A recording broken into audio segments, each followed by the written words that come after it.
एक खुदगर्ज इंसान जो अपनी स्वनाम की इच्छा करता है और उसके लिए कुछ भी कर सकता है, ऐसा मनुष्य के सामने एहसान किसी कीमत की नहीं होती है। अपने एहसान दिखाने वालों को भी वो भूल सकता है, उसे त्याग सकता है, ठुकरा सकता है, उसे छोड़कर कहीं पर भी जा सकता है। एहसान का मूल्य रखने वाले और उसके बदले में उपकार दिखाने वाले, उसके बारे में कृतार्थ होकर अपने जीवन भर में उसे ना भूलते हुए उस एहसान के बदले में कुछ न कुछ करने की इच्छा रखने वाला मनुष्य अपनी तरक्की को प्राप्त करता है, आशीर्वादों को प्राप्त करता है। इसका प्रमाण देने के लिए इतिहास गवाह है। हम इतिहास में कितने ऐसे लोगों को देखते हैं, अनगिनत लोगों को हमारी आंखों के सामने, अनगिनत लोगों के बारे में अपने कानों से सुनते हैं जिन्होंने एहसान फरामोशी दिखाया है और उनकी नीयत पूरी तरह से खराब हो चुकी है। किसी भी हाल में इंसान को अपनी नीयत को खराब नहीं करना चाहिए, अपने स्वभाव को खराब नहीं करना चाहिए। अपने विचार में तब्दील होती है, अपने निर्णय में तब्दील होती है, अपने विचारधारा में तब्दील अगर होती है, इंसान किसी भी प्रकार की भ्रष्टता को अपने मन में प्रवेश करने का मौका दे देता है, जिस कारण से उसकी नीति, उसके स्वभाव, उसकी नीयत खराब हो जाती है, भ्रष्ट हो जाती है। हमारे कल के अध्ययन में हमने देखा है, मीका नाम का एक व्यक्ति हुआ करता था जिसने चोरी किया था, लेकिन अपने माँ के सामने, अपने पिता के सामने अपनी चोरी को कबूल कर लेता है और 1100 चांदी टुकड़ी जिसे उसने चुराया था माँ को वापस लौटा दिया है। माँ ने इसके बदले में उसे आशीर्वाद दिया है और इसके बदले में माँ ने उसके लिए 2 मूर्ति बनवा कर दिया है। उसे ले आकर उसने अपने देवस्थान में अर्थात अपने मंदिर में रख लिया था। बहुत दूर से एक यात्री सफर करता हुआ उसके घर आ पहुंचता है और वहां से वो आगे निकलने पर था। मीका ने उससे पूछा कि तू कौन है और कहाँ से आता है। उसने बताया कि मैं तो लेवी हूँ और फलानी जगह से मैं आता हूँ।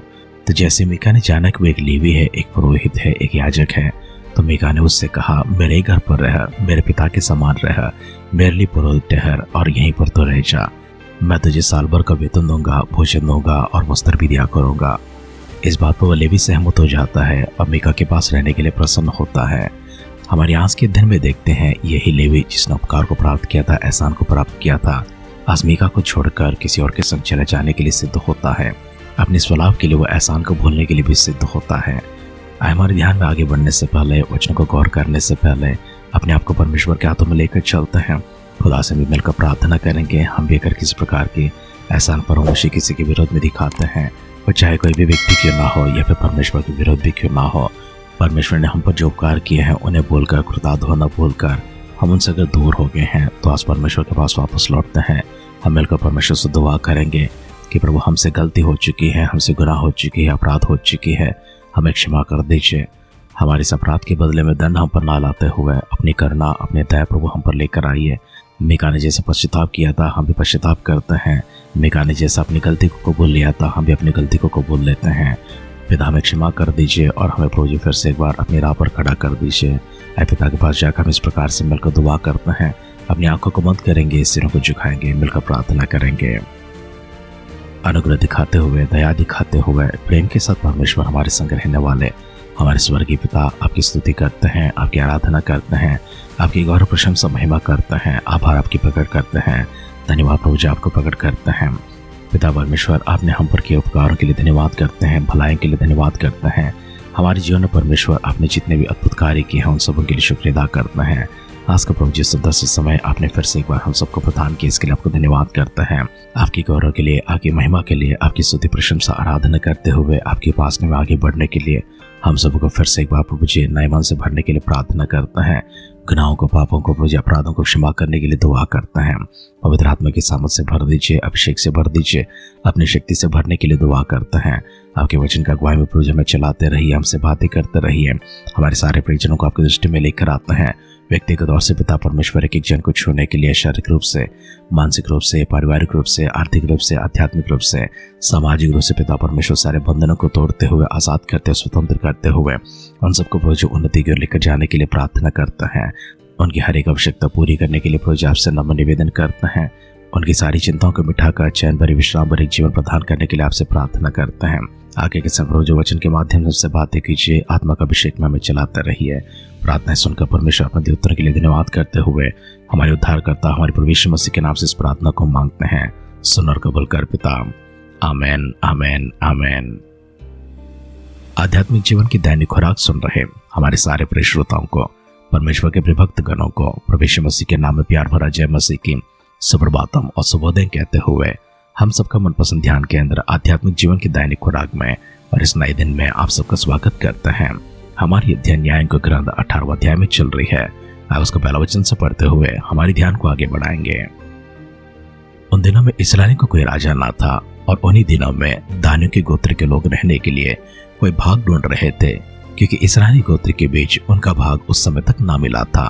तब दानियों ने अपने सब कुलों में से 5 शूरवीरों को सोरा और एस्ताओल के देश में उसका भेद लेने और उसका देखभाल करने के लिए यह कहकर भेज दिया कि जाकर देश का देखभाल करो। इसलिए वे इब्राहिम के पहाड़ी देश के मीका के घर तक जाकर वहां टिक गए। जब वे मीका के घर के पास आए तब उस जवान लेवी का बोल पहचाना, इसलिए वहां मुड़कर उससे पूछा, तुझे यहाँ कौन ले आए हैं और तू यहाँ क्या करता है और यहाँ तेरे पास क्या है? उसने उनसे कहा, मीका ने मुझसे ऐसे ऐसे व्यवहार किया है और मुझे नौकर रखा है और मैं उसका पुरोहित हो गया हूँ। उन्होंने उससे कहा, परमेश्वर से सलाह ले कि हम जान ले कि जो यात्रा हम करते हैं वह सफल होगी व नहीं। पुरोहित ने उनसे कहा, कुशल से चले जाओ, जो यात्रा तुम करते हो वह ठीक यहोवा के सामने है।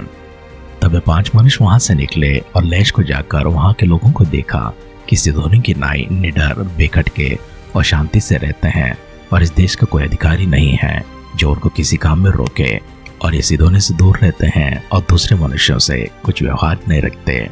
तब वे सोरा और एस्ताओल को अपने भाइयों के पास गए और उनके भाइयों ने उनसे पूछा, तुम क्या समाचार ले आए हो? उन्होंने कहा, आओ हम उन लोगों पर चढ़ाई करें, क्योंकि हमने उस देश को देखा कि वह बहुत ही अच्छा है। तुम क्यों चुपचाप रहते हो? वहां चलकर उस देश को अपने वश में कर लेने में आलस ना करो।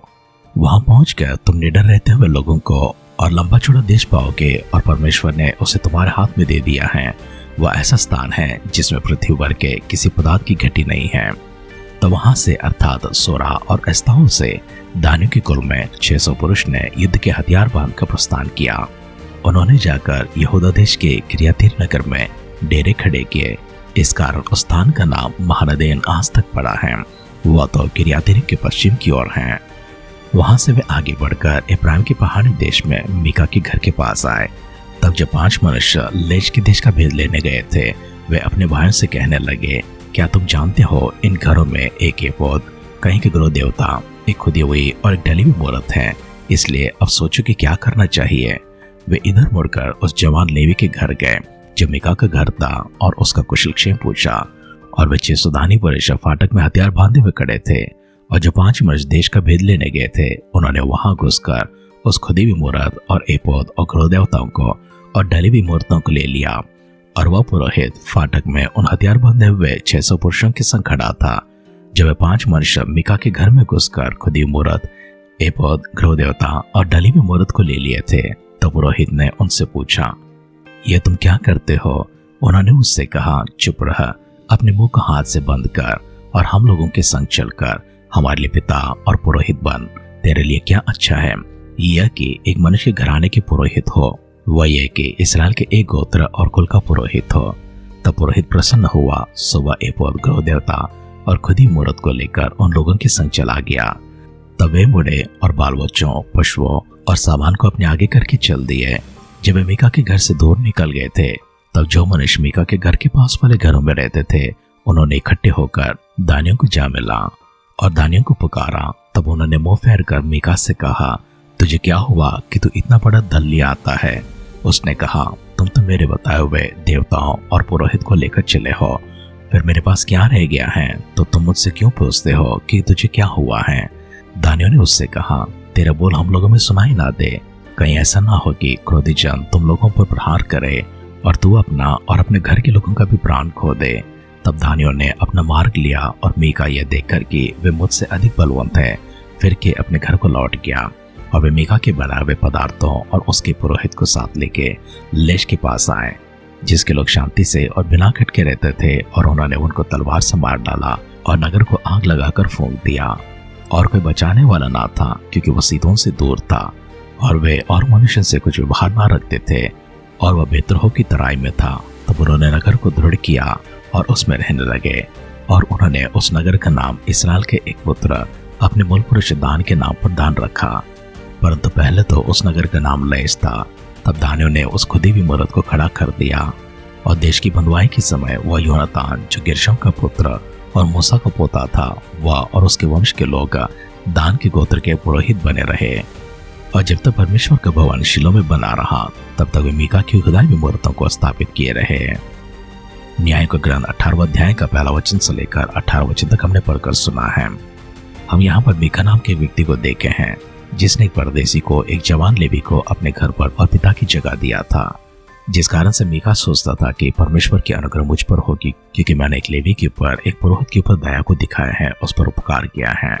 उपकार को प्राप्त किया वो लेवी जब उसके कुछ लोग दूर से आते हैं और वे लोग इसकी बोली से पहचान जाते हैं कि वो मीका के घर के या फिर उस जगह का नहीं है, वरन वह इस्राएल के गोत्र का है।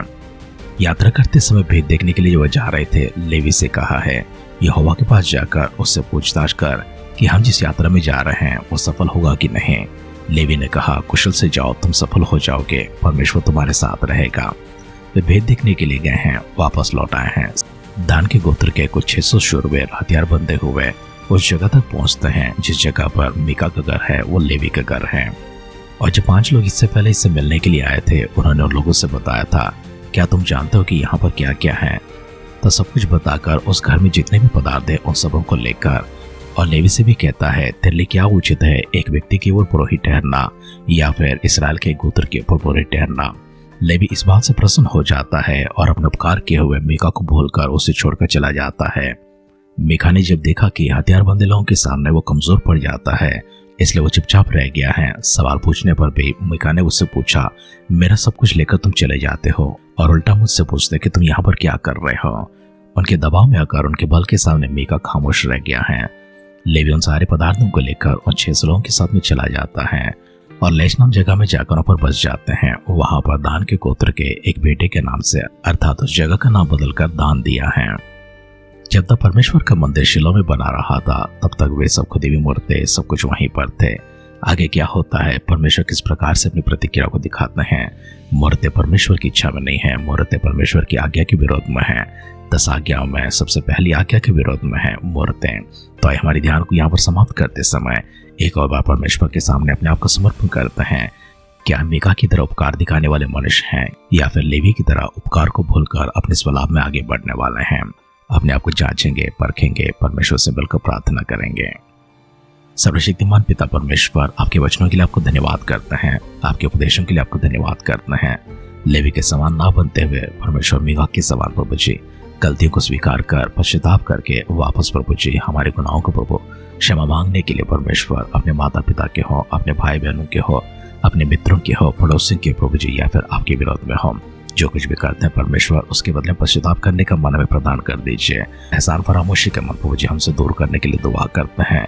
कभी हम परमेश्वर इस प्रकार के कार्यों को ना करें, इसलिए दुआ करते हैं आपकी स्वर की प्रभु जी महिमा के साथ में, आपकी स्वर की प्रभु जी अभिषेक के साथ में, आपकी स्वर की सामर्थ से प्रभु जी हमारे पास उतराने के लिए आपसे नम्र निवेदन करते हैं।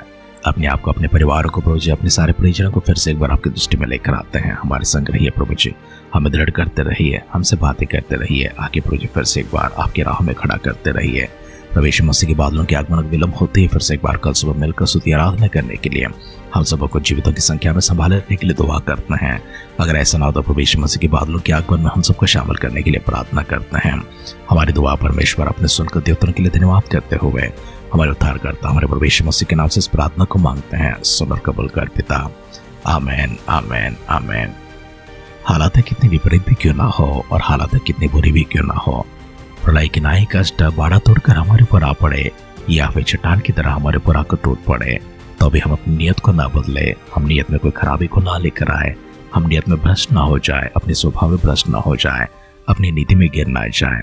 इसलिए निरंतर अपने आप को जांचते हुए, परखते हुए, परमेश्वर की विधियों के आधार पर चलते हुए, उनके सिद्धांत, उनके वसूल के आधार पर जो परमेश्वर ने हमारे तय की हैं, उनके आधार पर चलते हुए परमेश्वर के लिए भावता हुआ एक बलियाग की समान उनके स्वर्गराज पहुंचने जैसा एक जीवन आपकी हो।